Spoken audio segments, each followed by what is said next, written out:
Alternation of generation, इसमें दो generation एक दूसरे के साथ अल्टरनेट हो रही है, एक दूसरे में तब्दील हो रही है। इसी वजह से इस प्रोसेस का नाम है अल्टरनेशन ऑफ जनरेशन। बात बड़े ध्यान से सुनिए। अल्टरनेशन ऑफ जनरेशन क्या है कि it is a mechanism, a process in which two generation alternate with each other। अब वो टू जनरेशन कौन सी है, गौर कीजिएगा। आज का हमारा जो टॉपिक है that is alternation of generation.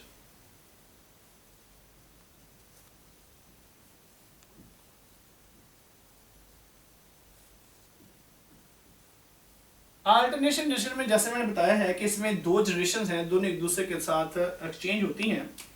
ये दो तरह की है। अल्टरनेशन ऑफ जनरेशन दो तरह की है, एक है आइसोमॉर्फिक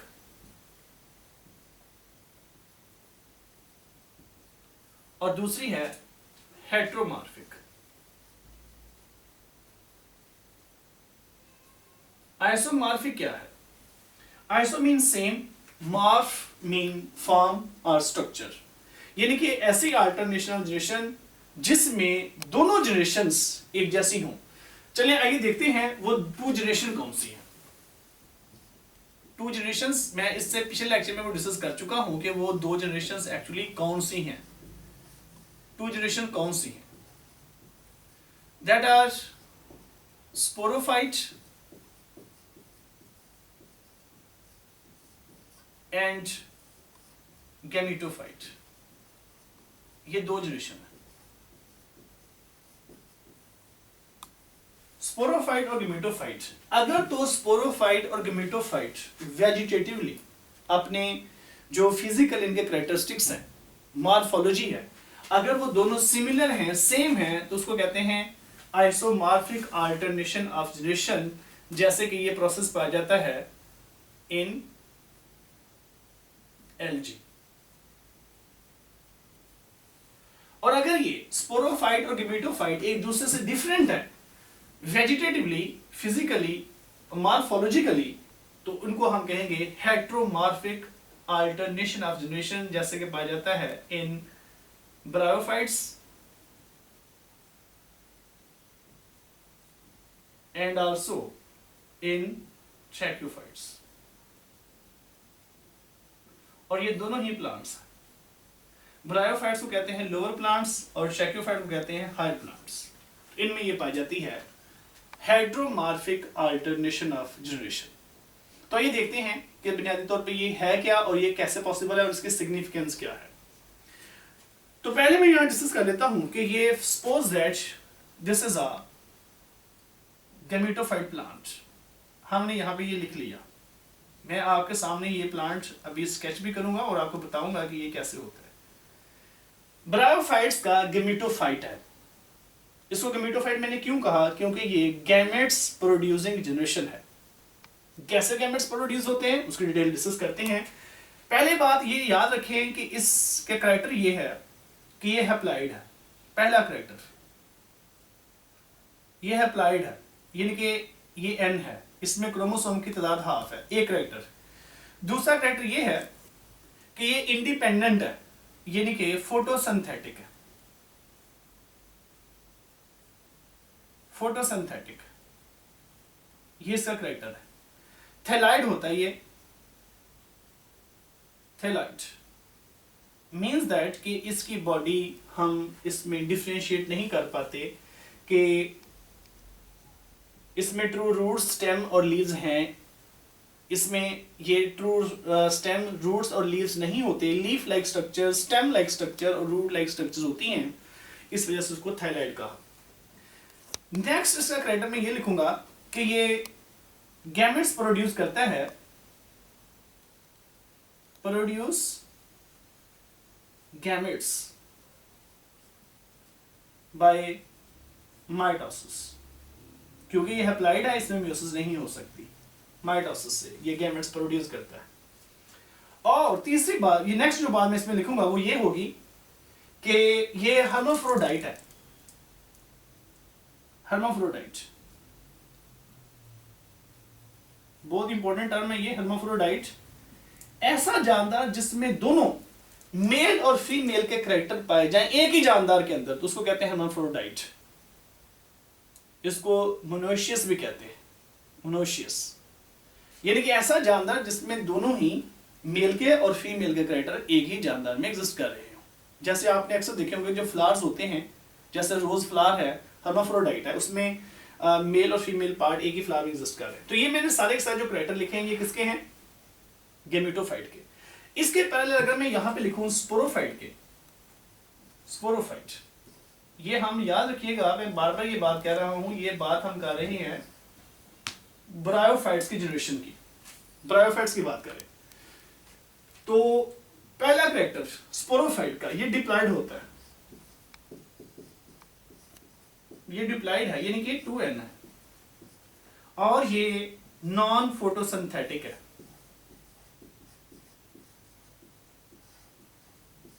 इट मींस दैट कि ये डिपेंडेंट है, ये न्यूट्रिशन के लिए डिपेंडेंट होगा। कैसे डिपेंडेंट होगा अभी हम डिस्कस करेंगे। और ये भी थैलाइड है, और इट प्रोड्यूसेस गैमेट्स, ये गैमेट्स प्रोड्यूस करता है, नहीं सॉरी, ये गैमेट्स नहीं पैदा करता, ये स्पोर प्रोड्यूस करता है। It produces spores bye meiosis, क्योंकि ये डिप्लॉयड है लिहाजा इसमें मियोसिस होगी। और ये हम इसको hermaphrodite और या इसको यूनिसेक्सुअल या बाइसेक्सुअल की कैटेगरी में नहीं लेते। इट मींस दैट कि ये एसेक्सुअल प्रोडक्शन में इन्वॉल्व होता है। ये सेक्सुअली प्रोड्यूस, वो कैसे, वो भी हम इसकी डायग्राम से डिटेल डिस्कस करते हैं कि हमने ये एसेक्सुअली प्रोड्यूस क्यों कहा। इट एसेक्सुअली प्रोड्यूसेस, ठीक हो गया। ये दोनों के कैरेक्टर हमने लिख दिए, एक तरफ मैंने गेमेटोफाइट की लिख दी, एक तरफ मैंने स्पोरोफाइट की लिख दी। अब जरा छोटी सी मैं यहाँ पे एक इसकी स्कीम स्केच करने लगा हूं, वो जरा देखिएगा। सपोज दैट कि आपके सामने ये एक गेमेटोफाइट प्लांट, गेमेटोफाइट, जैसे मैंने पहले डिस्कस किया था कि गेमेटोफाइट हैप्लॉइड होता है। मैंने इसको किससे ज़ाहिर किया? एन से, ठीक हो गया जी। तो जब मैं इसको एन से ज़ाहिर कर रहा हूं तो इसका मतलब क्या है कि ये हैप्लॉइड है और इसके ऊपर दो तरह की ब्रांचेस ग्रो करती है। इसके ऊपर दो तरह की ब्रांचेस लगती हैं। एक ब्रांच को मैं नाम दूंगा एंथ्रीडियोफोर,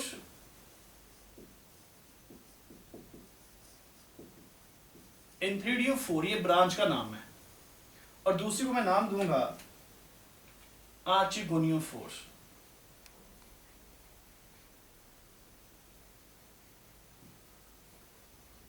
ये मैंने दो ब्रांचेस के नाम दिए, एंथ्रीडियोफोर और आर्चिगोनियोफोर। ये दोनों किसके ब्रांचेस हैं? ये गेमेटोफाइट की। अभी मैं गेमेटोफाइट का स्ट्रक्चर भी स्केच करूंगा। अच्छा, एंथ्रीडियोफोर के ऊपर ये जो एंथ्रीडियोफोर ब्रांच है इसके ऊपर लगे होते हैं एंथ्रीडिया, एंथ्रीडिया लगे होते हैं। अगर ज्यादा है तो एंथ्रीडिया, अगर मैं एक ही बात करूं तो एंथ्रीडियम। ये सारे हैप्लॉइड है, ये भी हैप्लॉइड है, ये भी हैप्लॉइड है, ये सारे हैप्लॉइड पार्ट्स है। और आर्चिगोनियोफोर के ऊपर क्या लगा हुआ है? आर्चिगोनियम। अगर ज्यादा है तो आर्चिगोनियम, और ये भी हैप्लॉइड है। मतलब ये है कि इसमें आधे क्रोमोसोम है। हैप्लॉइड से बना तो यही ना।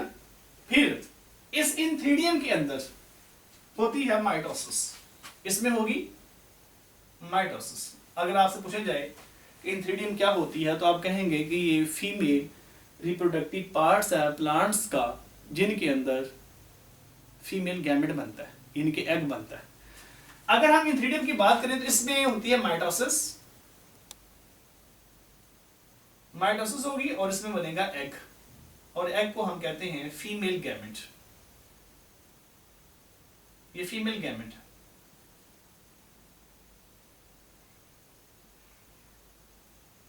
This is our female gamete. और सॉरी, ये थोड़ा सा गलत हो गया यहाँ पे। ये जो इंथ्रीडियम है, जाहिर है हमने अभी पढ़ा है कि ये मेल गेमेटोफाइट है, मेल रिप्रोडक्टिव पार्ट है, तो डेफिनेटली इसमें स्पर्म बनेगा, लेकिन बनेगा माइटोसिस से ही। इसमें इसको हम कहेंगे ये स्पर्म बनेगा, और स्पर्म को एक और नाम देते हैं एंथ्रोजाइट।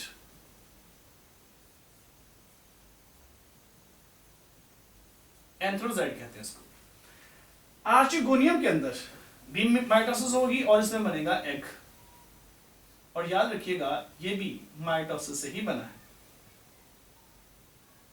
फिर क्या होगा कि ये जो एंथ्रीडियम है ये अपने स्पर्म को या एंथ्रोजाइट्स को वाटर में रिलीज कर देती है। उससे क्या होगा, फिर ये कीमोटैक्सिस मूवमेंट से ये फ्लो करता हुआ स्पर्म आर्चिगोनियम के अंदर आएगा, जिसके अंदर पड़ा हुआ है एग। तो यहाँ पे वाटर हम मेंशन करेंगे और इस मूवमेंट को क्या नाम देंगे, कीमोटैक्सिस। फिर जब इनकी फर्टिलाइजेशन होगी, हम यहाँ मेंशन कर लेते हैं फर्टिलाइजेशन हुई। कहाँ हुई फर्टिलाइजेशन, वाटर में हुई, वाटर की वजह से हुई। तो फिर क्या बना, फर्टिलाइजेशन से क्या बना, जाइगोट। फिर इस जाइगोट से क्या बनेगा, डेफिनेटली एम्ब्रियो बनेगा। एम्ब्रियो बना,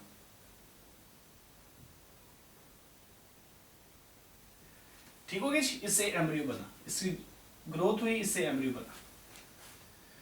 एम्ब्रियो भी आगे अपनी डेवलपमेंट को मुकम्मल करेगा और इससे एक प्लांट बनेगा जिसको मैं नाम दूंगा, इस प्लांट बॉडी बनेगी जिसको मैं नाम दूंगा स्पोरोफाइट। स्पोरोफाइट। अब जरा गौर करें, यहां तक ये सारे हैप्लॉइड थे, स्पर्म भी हैप्लॉइड था, एग भी हैप्लॉइड, जाइगोट क्या बन गया, डिप्लॉइड, एम्ब्रियो क्या हुआ, डिप्लॉइड, स्पोरोफाइट क्या हुआ, डिप्लॉइड। अब इसमें होगी मेयोसिस।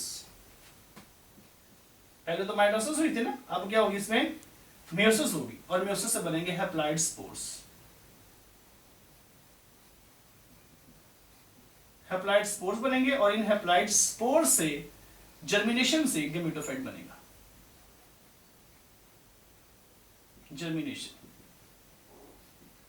जर्मिनेशन हुई तो क्या बन गया, गेमेटोफाइट। तो आइए हम गेमेटोफाइट से, ये तो हो गया इसका सिंपल सा लाइफ साइकिल, यानी कि स्पोरोफाइट्स किस तरह से गेमेटोफाइट में चेंज हो रहा है और गेमेटोफाइट किस तरह से स्पोरोफाइट को बना रहा है। आइए हम इस साइकिल को डायग्राम की मदद से डिस्कस करते हैं।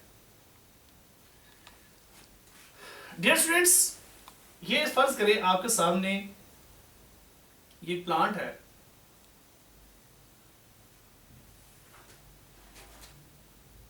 क्लियर है, ये मेरी प्लांट है जिसको मैं नाम दे रहा हूं गेमेटोफाइट का। ये इसमें रूट लाइक स्ट्रक्चर्स है, ये रूट लाइक स्ट्रक्चर्स हैं, मैं इनको नाम दे रहा हूं राइजोइड्स। राइजोइड्स, और यहां पे इस तरह से लीफ लाइक स्ट्रक्चर्स है। They are not true leaves but they are leaf like structures. This is a plant, और इस प्लांट के ऊपर दो तरह की ब्रांचेस लगी हुई हैं।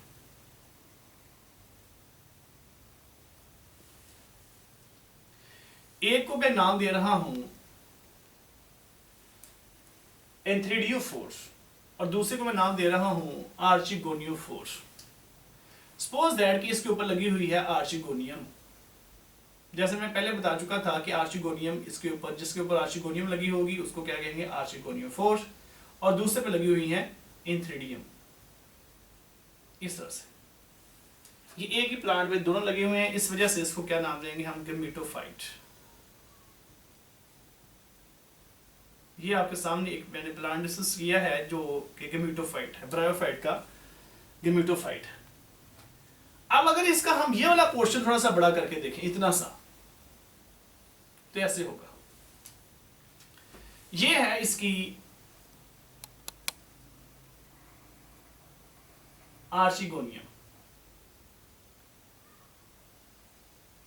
ये जितनी भी चेंजेस यहां पे हम डिस्कस करेंगे, याद रखिएगा कि ये यहां पे ही हो रही हैं, आर्चिगोनियम में ही। आर्चिगोनियम के दो पार्ट्स है। इसका ये जो अपर रीजन है इसको कहते हैं नेक, और ये इसकी है वेंटर, और इसके अंदर होता है एग। और ये एग कैसे बना? माइटोसिस। क्यों? क्योंकि ये हैप्लॉइड था, माइटोसिस बना। इसके पैरेलल हम यहां बना लेते हैं एंथ्रीडियम। ये सपोज दैट ऐसे ही इंथ्रीडियम बना लेते हैं, और इस इंथ्रीडियम के अंदर बेशुमार ऐसे एंथ्रोजॉइड्स हैं। ये एक इंथ्रीडियम है और इसके अंदर क्या है? ये एंथ्रोजॉइड, जिनको हम स्पर्म का नाम देंगे। यहां से ये निकल कर इन्होंने यहां भी आना है, और कैसे आएंगे? ये वाटर के जरिए से, ये वाटर के जरिए से यहां पहुंच गए। सपोज दैट कि यहां पे फर्टिलाइजेशन हो गई, और इस तरह से ये इसी के अंदर फर्टिलाइजेशन हो गई, और हम कहेंगे कि यहां पे जाइगोट बन चुका है, और ये 2n हो गया। और ये आपको पता है कि ये जो आर्चिगोनियम है ये प्लांट के ऊपर ही अटैच है। ओके, नेक्स्ट क्या होगा कि इसी में डेवलपमेंट शुरू होगी, और जाइगोट से क्या बनेगा? डेफिनेटली एम्ब्रियो बनेगा।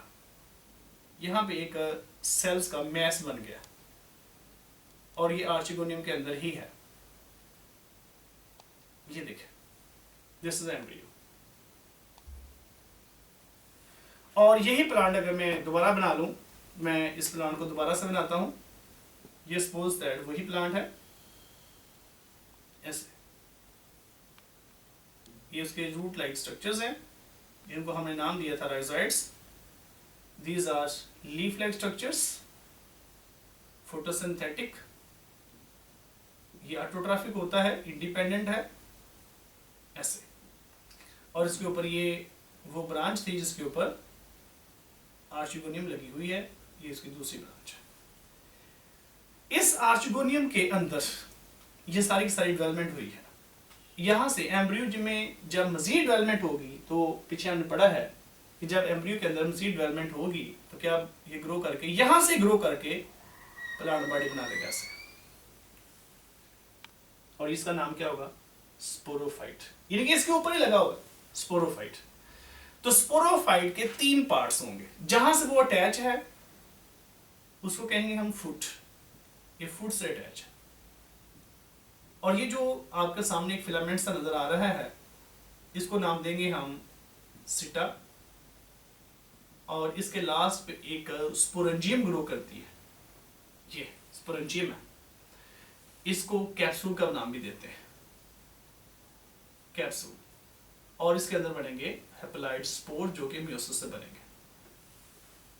तो जरा गौर करें कि ये गमीटोफाइट है, गमीटोफाइट के ऊपर ही ग्रो करे किया हुआ क्या? स्पोरोफाइट। तो दोनों देखें वेजिटेटिव डिफरेंट है, ये इंडिपेंडेंट है, ये डिपेंडेंट है। ये ग्रीन है, फोटोसिंथेटिक है, ये नॉन ग्रीन है, नॉन फोटोसिंथेटिक। और इसके अंदर माइटोसिस हो रही थी गैमेट्स बनाने के लिए, इसमें स्पोर बने हैं मियोसिस से। तो जब ये बस्ट करेगा कैप्सूल, कैप्सूल जब बस्ट करेगा तो डेफिनेटली इसके बस्ट करने से क्या होगा? स्पोर वगैरह सारे के सारे रिलीज हो जाएंगे, और वो स्पोर सारे के सारे हमें पता है कि हैप्लॉइड है। और जैसे ही स्पोर ये किसी सूटेबल लैंड में पहुंचेंगे तो वहां पे क्या होंगे? दोबारा से जर्मिनेट कर जाएंगे। तो जब ये जर्मिनेट करेंगे दोबारा से, तो डेफिनेटली इनसे जो नया प्लांट बनेगा वो गमीटोफाइट होगा। तो स्पोरोफाइट से गमीटोफाइट बना, और गमीटोफाइट से स्पोरोफाइट बना। इसको कहते हैं alternation of generation.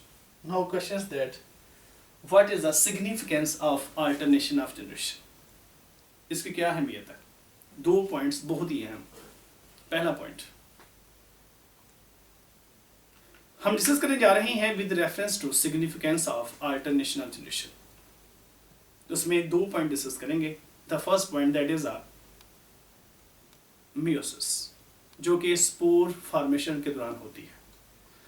मियोसिस एक ऐसा प्रोसेस है जिसमें क्रोमोसोम की क्रॉसिंग ओवर होती है, क्रोमोसोम होमोलोगस क्रोमोसोम के पेयर्स बनते हैं, क्रोमोसोम रिशफलिंग होती है क्रोमोसोम के दरमियान, जेनेटिक मटेरियल मिक्सअप होता है और जो स्पोर बनते हैं वो बेशुमार वैरायटी के बनते हैं। जैसे इस डायग्राम में देखें, यहाँ पे ये कैप्सूल है, एक्चुअली ये स्पोरेंजियम है जो कि डिप्लॉयड होती है, इसके अंदर मियोसिस हुई तो ये बेशुमार वैरायटी के स्पोर बने हैं। तो ये जो बेशुमार वैरायटी के स्पोर बने हैं, इन तमाम स्पोर के जो कैरेक्टरिस्टिक्स हैं वो पेरेंटल से डिफरेंट है, क्योंकि इसमें मियोसिस हुई, क्रोमोसोम की रिशफलिंग हुई, मिक्सिंग अप हुई, नए कैरेक्टर डेवलप हुए। इन स्पोर से जो प्लांट्स बनेंगे उनमें पेरेंट्स की निस्बत ज्यादा अच्छे कैरेक्टर होंगे, उनमें इन्वायरमेंटल कंडीशन को बर्दाश्त करने की एबिलिटी ज्यादा होगी, बेटर कैरेक्टरिस्टिक्स होंगे। इसकी ये पहली सिग्निफिकेंस। सेकंड, अब इससे गेमेटोफाइट बना। गेमेटोफाइट्स में दो ब्रांचेस बनी, जिसको हमने एक का नाम दिया था इंथ्रिडियोफोर, आर्चिगोनियोफोर। इंथ्रिडियोफोर के ऊपर लगता है इंथ्रिडियम, आर्चिगोनियोफोर के ऊपर क्या लगता है, आर्चिगोनियम। वो दोनों ही अप्लाइड है, उनमें माइटोसिस होती है। अब माइटोसिस की अहमियत है, माइटोसिस की वजह से हैप्लॉइड गैमेटोफाइट से हैप्लॉइड गैमेट्स बनते हैं। हैप्लॉइड फीमेल गैमेटोफाइट है तो haploid female gametes, haploid male gametophyte है तो हैप्लॉइड मेल गैमेट्स। तो जब ये मेल और फीमेल गैमेट्स हैप्लॉइड ही हैं, तो जब ये दोबारा से यूनियन उनकी होती है, जब फर्टिलाइजेशन होती है, तो क्रोमोसोम रीस्टोर हो जाते हैं, दोबारा से स्पोरोफाइटिक क्रोमोसोम पूरे हो जाते हैं। यहां पे अगर मियोसिस होती तो क्रोमोसोम पहले ही हाफ है, मजीद हाफ हो जाते हैं। तो लिहाजा यहां माइटोसिस की सिग्निफिकेंस मौजूद है कि माइटोसिस की वजह से क्रोमोसोम की तादाद नेक्स्ट स्पोरोफाइट जनरेशन में कांस्टेंट रही। तो दोनों प्रोसेसेस की अपनी अपनी जगह पे बहुत ज्यादा इंपॉर्टेंस मौजूद है, माइटोसिस की भी और मियोसिस की भी। ये दोनों ही क्वेश्चन बहुत इंपॉर्टेंट है कि what is the significance of alternation of generation. तो आप इस रेफरेंस से ये बात डिस्कस कर सकते हैं कि माइटोसिस की अपनी जगह पे अहमियत है, मियोसिस की अपनी जगह पे अहमियत है। तो यहां पे जो स्पोर बने थे सारे के सारे एक जैसे हैं, साइज में एक जैसे हैं, डोरमेंट है, रेस्टिंग स्पोर्स। इस वजह से इन प्लांट्स को कहते हैं होमोस्पोरस प्लांट्स। नेक्स्ट टेक्योफाइट में डिस्कस करेंगे कि प्लांट्स किस तरह से दो तरह के स्पोर बनाते हैं। तो ये जितने भी स्पोर हैं सारे के सारे होमोस्पोरस हैं, और ये पूरा का पूरा जो साइकिल है ये अल्टरनेशन ऑफ जनरेशन के लिए है। आप लोग ये स्केच भी कर सकते हैं, इसकी प्रैक्टिस कर सकते हैं, इसकी प्रैक्टिस कर सकते हैं। Students, best of luck, best wishes, अपना बहुत ख्याल रखें, नॉलेज को स्प्रेड करें, अपने स्टूडेंट के साथ शेयर करें, इस नेशन को सर्व करें। अल्लाह ताला आप लोग हमारा हामी नासिर हो। अपना बहुत ख्याल रखें। अल्लाह हाफिज़।